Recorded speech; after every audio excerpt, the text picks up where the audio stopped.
My name is Blair Linne. I'm joined by Aixa de López, Soojin Park, and Sharon Dickens, who's going to be leading our discussion today. So we're grateful to be here. I'm not sure she should let me loose on the mic. I'm going to try my best to rein myself in.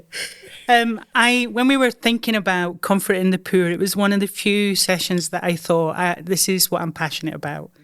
But what I'm passionate about is, the more I thought about it, is I'm passionate about us comforting the poor well. And this is what I would really love us to think about today. But to sort of give you a bit of background, I was thinking that the best way to understand my passion is to explain it. And so when I was first saved, I worked for, I think you guys call it a non-profit. So I was a new believer, worked for a couple of non-profits, some Christian, some not, but always around people who were experiencing homelessness. And I've done that most of my adult life. I think the trouble is that all too often, I think we served without thinking it through. And so I've done it in a variety of ways. People that are homeless and on the street, people that are in day centres, night shelters, all those things. And then fast forward all sorts of years, and we come to our church, and as a staff team, I'm on staff now, and my job is to think about community work. And our pastor has us looking through on a weekly basis books. And so we've gone through this one book called When Helping Hurts. And I'm reading it and I'm raging, but I'm raging at myself. So the more I'm reading it, the more I realise and start to question everything that had gone before, the way that we've been caring for and helping those that were experiencing homelessness. I mean, even the fact that it wasn't thought through. I mean, not once did I, and to my shame, not once did I think, when one of these guys gets saved, how do we bring them through discipleship to the point where they could be a potential leader in the church? And so we read this book. It's a great book, and it started to get me to rethink everything that I'd thought about how we serve, how we care for, how we're expected to. And most of all, how we do it without hurting people around us. And so my intention was, all those years, and I mean, you pat yourself on the back, even though we say we don't, the reality is it makes us feel good. But all those years you're thinking through, and not once had I asked, is my help hurting them? I mean, is it, with all intentions, you'd gone to serve, to care, to alleviate, and actually in some ways, shape or forms, you could have made it worse. And so in this book, and I actively encourage you guys out there to read it, it's such a good book, and particularly the first couple of chapters. We'll put the stuff in the bio at the end. Talks about how all our relationships are broken. So it uses God, self, others, and creation. And in that realisation of how sin has impacted that, it made me realise that all of us are poor in some way, shape or form. Some of us, it might be money, it might be like material things, but others are poor in their relationship with God and with each other, with family. So you could be the richest man on the planet, but you could be poor in the relationships you've got. Or you could be and destitute with in material circumstances, but you're rich in your relationship with God. And so it made me realise that actually we weren't serving, in brackets, the poor, because we were all poor. And it takes me back to that conversation that we had a couple of podcasts ago about how we show hospitality. And so that's what I want to think through. But because it's a massive subject, like who is the poor, or in fact, I don't even like saying the poor, but who is, like, we're going to focus on just the material side of poverty, and as we start to explore some of these questions. And so because we're from different areas, and poverty looks like different things for all of us, I just wondered, ladies, in your area, what does material or economic poverty actually look like? So how about you, Aixa? Yeah, I think I represent, in this table, part of the poorest of the poor in some ways. My country has just staggering status of below the line of poverty in malnutrition in children, And the way I could describe it to you without much research is a family may live in a, tiny, tiny, tiny 1-bedroom apartment, 6 people in the same space, no floor, no plumbing, no heat, no even windows sometimes. So no running water, no electricity. And so you can imagine how it might be for a family to raise 6 kids in a place like that. And so much just unravels based on just that description, that situation. Some families have difficulty putting one meal in the table for one day. So that's what we're looking at when we think about material poverty. And how about some of the way that you see churches engaging with that, and the way that they do mercy ministry or care to or service of those that are deprived? Yeah. In general, I think the approach is very superficial and very paternalistic, I would say. They aim at doing good, at relieving something, especially around Christmas time, around Children's Day. They approach the communities not in a very profound way, not in a very sustainable way, or even respectful way, I would say.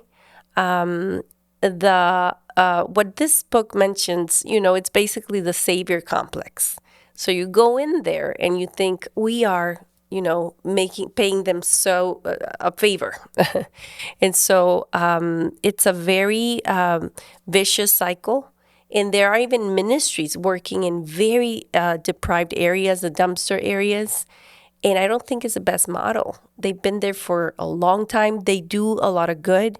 But I do see a pattern of, I don't know. It's a hard topic. And I just don't see it being the most helpful ways of approaching help. It's not helpful. I think that the trouble is that when we start to have this conversation, it can sound like that when we're having the hard conversation that what you are is against mercy ministry, but it's not what we're saying. What I hope we're saying by the end of it is actually we're for serving those around us, but we would rather you served well and thoughtfully, think it through. So Blair, yesterday we were talking about, or in the last podcast we were talking about the American dream.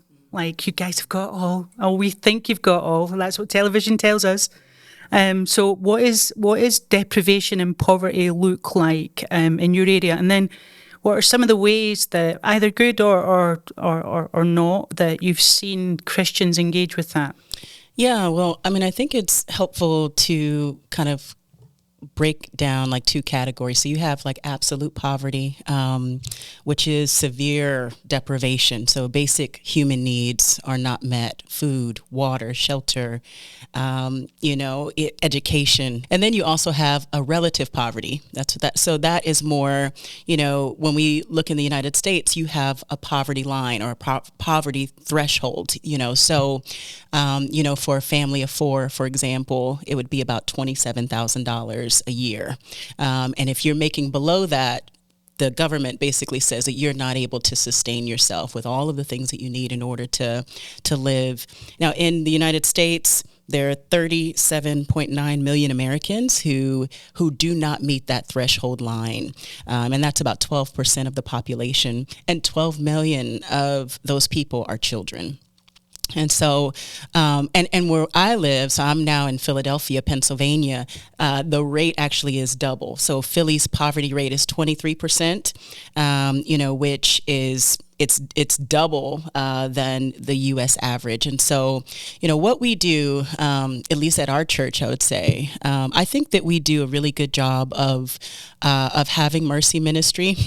I've been in churches where they'll just kind of pay a bill, kind of throw money at the person and not really address what is the issue kind of underlining the reason why you're in this situation. And our church tries to do a good job of when someone comes from the community and says, I have this need, I need this bill paid. I imagine there'll be a sense of discernment to say, should we just automatically pay that bill? But the main goal is to try to pull them into the community of the church to say, like, there's benefits to the local church. Not that you attend the local church, to get money or to get your bills paid, but like if you're part of this community and you need the community, which I think is what is the emphasis in the book When Helping Hurts, which is so helpful, that like you need to be restored to God. You need to be restored to, maybe your family. What is your relationship like with yourself? Like what's going on? And I think that often does not get addressed. And one of the things that's interesting is when you think about homelessness, I went through homelessness, being raised by a single mom. There were times where we had to live in a shelter when I was coming up. And often there is a breakdown in relationships that people don't consider. The reason that a lot of times people are homeless is they have no one else to turn to. So, you don't have family that you can call, or maybe your family is just as impoverished as you are. And a lot of the reasons why some people do make it is because they have someone that they can call. They can call their parents. They can call, and say, look, I'm struggling. Can you help me out? And so I think restoring relationship is really important. We also have a benevolence fund. And even over COVID, our church just expanded that fund to care primarily for the members of the church, but they do consider those from the community as well. So I've actually been encouraged by what I see our church doing. Again, we have a small church. It's about 60 to 70 members. But I think our benevolence fund is about $10,000, this past year. So we're really seeking to be generous and show the love of Christ through mercy ministry in that way. Yeah. For me, I live in one of the richest counties in the whole country, yes. in Northern Virginia. And so obviously poverty looks different as well. And I think the national percentage for children in the poverty line is around 16%, but in our county it's about 8%. So about 8% of children under 18 fall below the poverty line. And so it's one of those things where if you could easily go about your life without ever witnessing it. And so I think it's really up to the churches to be very aware of the fact that no, there actually are people with very real needs in the community. And I think mercy ministry is something that our church in particular, and I think other churches in our area made up of mostly, middle upper class families, I think it's a continual struggle of how do we do this well, right? Because even for my own church, I think in the past we've been very project-based, seasonal-based. We do giving campaigns, and it's easy for people to give and kind of forget.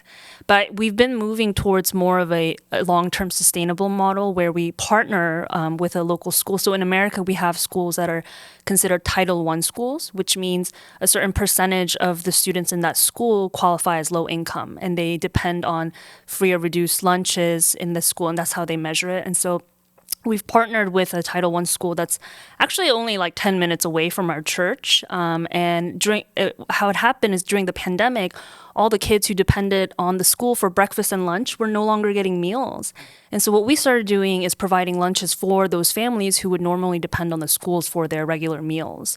And through that, we started building a relationship with the school. We started a tutoring program. We started like an after-school program. And we've kept this relationship going. And a lot of the members of our church, I think through COVID, they had a bit of a awakening as well that this just giving once in a while is not sustainable, and we have to address the spiritual poverty as well, right? So as we started doing these like lunches, more of our members showed up and started evangelizing, started praying, started asking the families who were coming, especially the mothers who were coming, how we could be praying for them, inviting them to our church. And so I see efforts being made in that way. I think our church and our area still has a long way to go. And this is something that we talked about a few days ago too, but the difference in some people may be called to be very generous with their resources. And I think our church has a lot of members who are very generous with their resources, but others are not. And how do we encourage some to give more with their time and energy? And how do we encourage others to be more generous with their resources? And I think that's a big conversation too, right? Like, how do you discern maybe where you're called to give in what areas of your life? Actually, that's a great question. How about answering it? I mean, it's true. I mean, God's given us all lots of gifts, and some of us are blessed with, not me, lots of money, and are amazing stewards of that. And for many of us who are in full-time ministry, we have benefited from that, and we are so grateful. But there are other times where God has given gifts of ways to serve, and when it particularly comes to mercy ministry, I think a lot of Christians think it's an easy way to serve because it's an action. But if it's an action without thought through, it's not just about serving some soup and sandwiches. There's actually more, like you're saying, guys getting alongside and having conversations. So how do we encourage members in our congregation to step out their comfort zone and like serve in different ways, or even question what their stewardship is? I mean, I feel like, Sharon, you always bring it back to discipleship. And I feel like that's kind of the heart of it, right? I think at the end of the day, our people have to be discipled to know. Aixa always brings everything back to adoption. And I think it's similar here in that if we don't recognize our own poverty and what Christ has given to us so freely, I feel like at the core, if you don't understand that, it's not going to be an overflow. You're not going to have that natural desire to give and recognize, And one of the things I wanted to say too, I think, is knowing the needs in your community. Absolutely. So that means you have to be in your community. It's so easy to kind of put yourself in a Christian bubble, and the only people that you're around are maybe even your church members. But what does it look like to engage the people around you? For example, there's a woman and children shelter, just a few blocks from our church. And we're able to partner with them. The women, because it is a Christian-based or faith-based shelter, they have to attend church, so we have this partnership where, the women will come, to our church, and we'll go there to the shelter, and we will give a meal, but we've also taught classes, on parenting, or, opportunities to share the gospel or do Bible study. And it's just a great witnessing tool to be able to come alongside. And even some of those women have chosen to continue to attend our church and join our church, so it's been really sweet. But yeah, what does it look like? And I know it can be hard depending upon how far away you live from your church. Some people travel long distances, but still, like, thinking through, okay, what's happening in the schools? I mean, your church has to be aware of what's going on in order to say, in order for them to say, Soojin, like, we're going to give money, to support these children. So I think that is really important. It's just knowing what's actually happening, who's here. Yeah, I think it's a blessing when the pastors' hearts are focused on real discipleship, because you're not afraid for your people to expand and go outside of the walls of the church to actually be the hands and feet of Jesus, because they're going to deepen their relationship with Jesus. You can't really help unless you get into the mess of the relationship, which is key here. When you can't one another if you see the other as inferior. So when you see the image of God in the other, then you can engage in a way that glorifies God and is sustainable. You can't actually do any sort of kingdom work without viewing the other as an image bearer. So that to me is key. And I'm so proud and so happy, so very grateful to God that our pastors in Iglesia Reforma have actually designated a portion of, the payroll is for a team to be, on staff caring for the vulnerable. So we have a program that has invested in first doing the homework of doing, making good questions, asking good questions. What is the need? Getting to know the neighbors. So we're now doing tutoring some of the children, investing in some families that are actually, doing the work with the kids. And so we're into preventing a lot of this the separation that might happen. And I am so grateful for that because, the church knows that a lot of the tithes and offerings go toward that kind of work. And I'm just so glad because it does shine a light and it deepens our relationship with Jesus. That's true. I think one of the things when we're doing any kind of ministry, mercy ministry, particularly with poverty, is that we get so wrapped up in what we're doing that if it's not working, we never question it. And so part of why I'm so passionate about this is mostly the mistakes that I made in the early days. You're true. I try to hide the fact that discipleship's my actual true passion. But we all know, Sharon. I know, yeah. Not hiding it well. Not hiding it well. Not good. But the reality is that there was this one woman that I was really trying to get alongside in our community, and I'd come at it from a worker perspective because I'd been in that sort of area for such a long time, and the dynamic in our relationship was, like you were talking about, Aixa, was unbalanced. And so she saw me as the service provider. Like if we're going out for a cup of tea, I'm paying.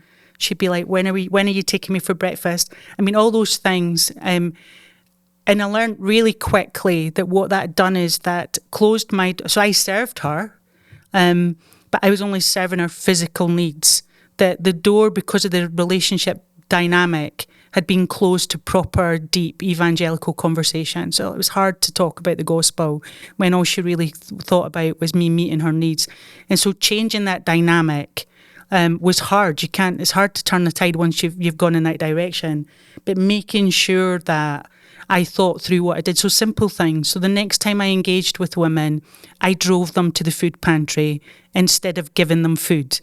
They both receive, so everything that needs to be done physically is done, but my relationship is intact. And so I'm still seen as their friend, the one that they're hanging out with, the one who is sharing life with them and has the right, because we're friends, to talk about the deep, heavy stuff and share the gospel with them. And so those simple things, thinking through.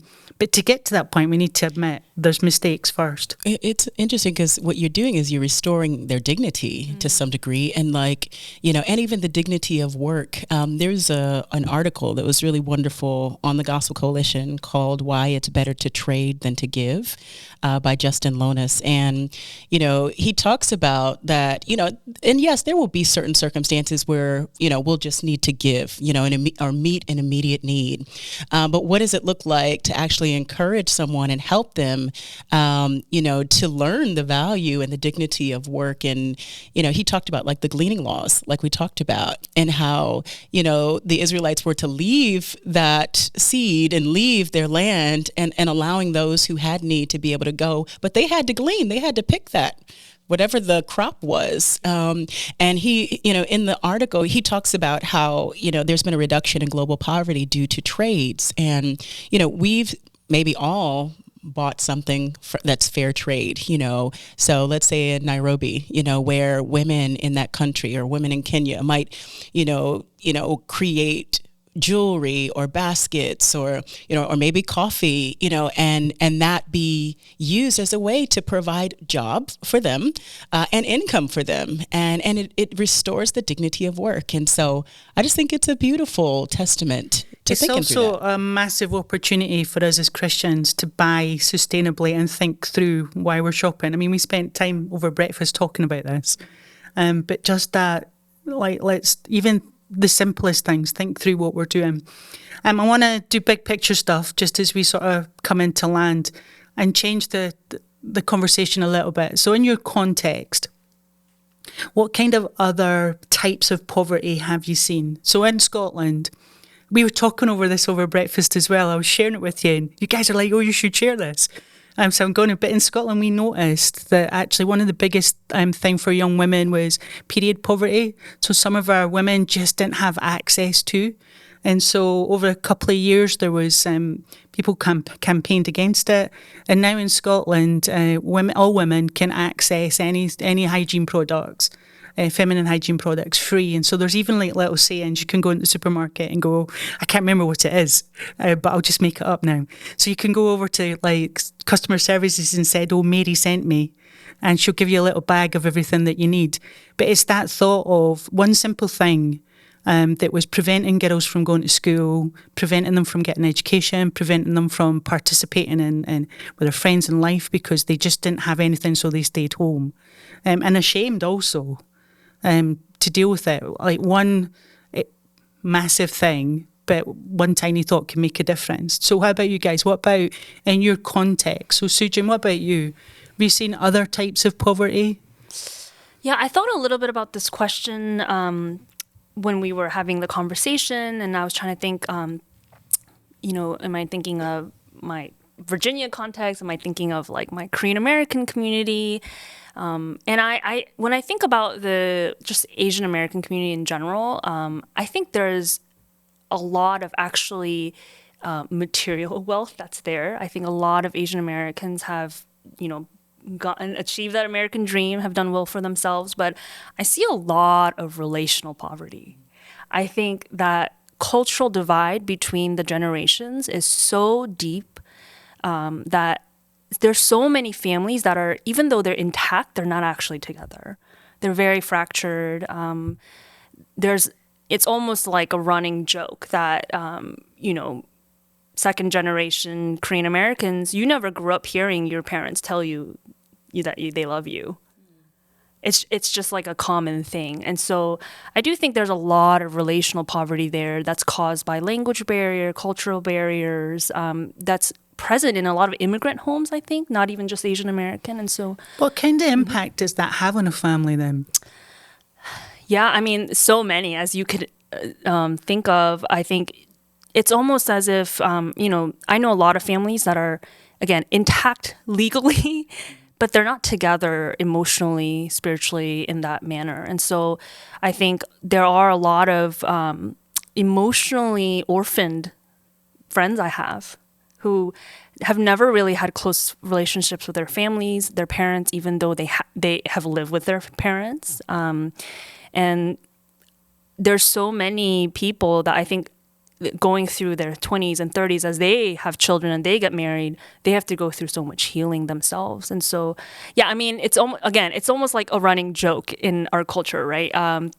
You'll hear about like you just never grew up hearing your parents tell you love you, and it's just like a widely known thing. And so, yeah, I think there's a lot of relational baggage that's still to be healed within my community in that sense. That sounds like it could be quite lonely and isolating for a lot of people. Yeah, I think it is. Mm-hmm. What about you, Blair? Yeah, I actually was going to also say relational poverty. And I'm just kind of thinking more generally speaking in the United States, overall, when you compare it to other countries, there is a lot of material wealth. But as it comes down to being able to actually have real connections with other people, when I talk with even women that I'm discipling, everyone is desiring more depth. Everyone's desiring, just genuine friendship and wanting to go deep and be known. And it's, I think maybe the pandemic also has kind of, caused that to even be much worse. But yeah, just the sense of loneliness and isolation. And so people are, they're saying we desire this, but it's like everyone's desiring the same thing, but it's hard to bridge that relational gap. And so, yeah, so that's what I see when I look around. Wow. I'm going to bring it back to something so basic.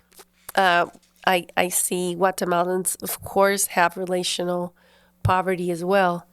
But I go back to the story of shoes. There's a surprise.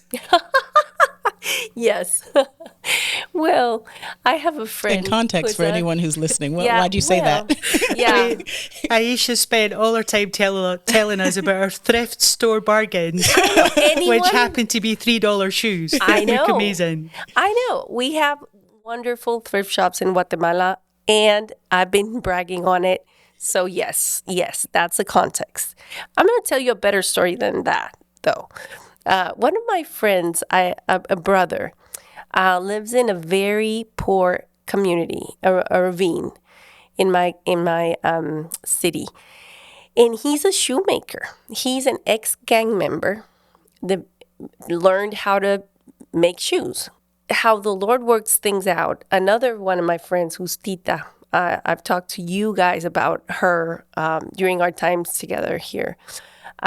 She has been working in that ravine for 25 years.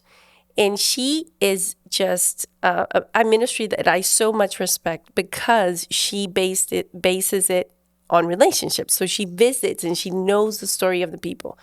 And she met my friend Otto the shoemaker. And they just made an explosion because a lot of the children in the community didn't go to school simply because they didn't have shoes. And so they got together, and by donations, she commissioned him to make the shoes for so many of the kids around there, so they could go to school. So they have a good pair of shoes for the whole year, and they can attend school. We don't even think about these things when you are in another reality, but that's a reality around my communities, the communities that are around me. So many of the kids, and the lady that actually helps me at home, because in Guatemala, it's not unusual for you to have a helper at home. And she tells me her stories. I love listening to her stories. I've learned so much from her. And she says she stopped attending school because she was ashamed that she didn't have shoes. And so, that kind of awareness brings you to a very humble state of just awe and thinking, this is not hard to, fulfill this need. And again, how do we do it without it being hurtful? But they got together and it was beautiful. It still is. Or embracing. So, that story is amazing. But what really sings out to me is the fact that she engaged someone within Yes. the area. So she Exactly. fed into the service that he was providing so that he could then care for those that are around them. He lives there, and he buys his materials from people that are around that area. And he still lives there. Like, his home is better now because he has a better income, but he stayed there and he still manufactures shoes. And so I love what God does with people that are just aware of their surroundings and willing to do something with what they have. But I think that's just to piggyback off of that. I think one thing that when I used to work in nonprofit, I saw a lot too with well-meaning Christians assuming that they're being innovative and bringing some new solution. And I think it's just so important for well-meaning Christians to remember there's probably someone in that context who's already doing good work that's probably better off Yes. than you are. And I think the best thing we can do as churches that have resources is to go walk alongside and ask how we can help them who are already doing that work. I think that's so important. Amen. So I just wanted to add also is spiritual poverty. I think sometimes when someone is dealing with material poverty, the assumption is that they must also be spiritually poor, and that is not always the case. And so when, I look out at those who are in the United States, I think there is definitely a spiritual poverty in that, so many people don't know the Lord. We may have a lot of resources, but we don't know Christ the person, and so. Yeah, so I think that's another element that's missing in our society. So we need the Lord more. Thank you, Sharon, for leading us. I feel like I learned a lot today just sitting here and listening to you all. So I'm going to close out today's episode with our favorite shining our light on the differences. And so today's question is, what is your favorite place that you visited inside your own country and why? Sharon, do you want to start? I was thinking about this because there's so many places. I love the Isla Harris, just because it's bleak, and I love Inverness because it's beautiful. But I actually just went for the beach, and so I live 20 minutes from the sea. But the further east coast you go, it's amazing, and it's just there's something about the roar of the sea that I really love about my country. We are an island, so pretty much within easy reach, there's always a piece of ocean. And so all the places that I think through that I love are usually because they're next to the sea. I have to say the sea as well. We have a beach about 2.5 hours from the city without traffic. And we have black sand beaches because of the volcanoes. And some of the fondest memories I have of my father, my mom, as a kid are at the beach, and now with my kids too. It's just fantastic. And I collect seashells. John Piper, forgive me. I love them. And so I have jars full of them, and it's just so simple. It's so soothing, and it just, it heals you in so many ways. It's also a great place for kids to play. Oh, yeah. Mm-hmm. So I would say. That's great. I would say the place that I have visited that has, I guess, been most striking for me is the Grand Canyon. So my husband and I, after our honeymoon, we drove across country. And I remember he was driving, so I'm sitting in the passenger side, just looking at him, chatting away. And I am just, my breath is taken away because behind him, as he's driving, I see this canyon. And it's hard to describe how beautiful it is. But it's, 277 miles long. So it's just massive and gorgeous and breathtaking. And it just shows, I think it reminds me of how small I am, how grand the Lord is, how he's in control. So I would say the Grand Canyon. I thought a lot about this question. I thought of maybe I'll do something like big that made me feel small, but I realized something about myself as I was thinking about this question is I feel like I don't really have attachment to places, and it's much more an attachment to people. So this is really cheesy, but I thought of where is the one place I would just want to go right now, and I feel like it's just my parents' home that I grew up in. Because they've been there for 20 years. I feel like, when I was living there as a kid, all I wanted to do was grow up and leave the house. But now as an adult, all I want to do is go home and have my mom's home-cooked meal and feel like a kid, and I feel like that's the place I feel safe and I feel welcomed. And I feel like for me, I've been to a lot of places in the U.S., but when I think of the one place I would want to be right now, it's probably just my parents' home. I think all of us as parents are sitting thinking, I wish my kids think like that. Yeah. We come to a close, and we thank God for this time. So much rich conversation and learning about each other, and mostly about the work that the Lord is doing around the world and helping us, each of us in our little nook of the world. So we just want to remind you, you are the light of the world. A city that is set upon a hill shall not be hidden. Neither do men light a candle and put it on a basket, but on a light stand, and it gives light to all who are in the house. In the same way, let your light shine before others so that they may see your good works and glorify your Father in heaven. We hope you join us next week for another episode of Flow.